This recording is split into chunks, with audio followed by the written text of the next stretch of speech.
If getting into binds are challenging for you, here are 4 tips. These tips are applicable for every poses which needs us to bind.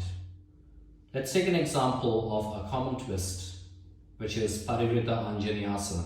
Tip number 1. As you twist the torso and you want to bring the ribs closer down towards your thighs, instead of just moving the torso and the arm across, you want to have the knee going in towards you to decrease the distance.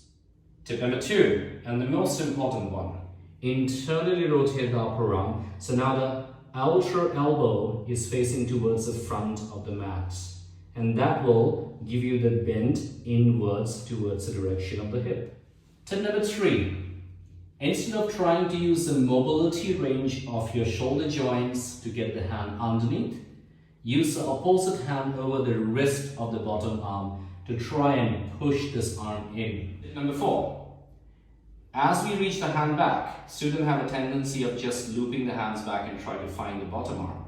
Instead, you want to elongate the upper arm, create more space on the chest, and then keeping the arm long, draw a big internal rotation to reach back.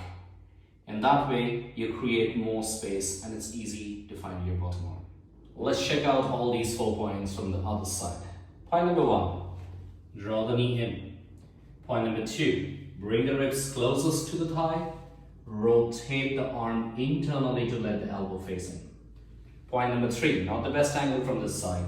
You have the upper arm holding onto the bottom wrist and push in. And you can see that the bottom arm is reaching in almost until the hip bone of the opposite side.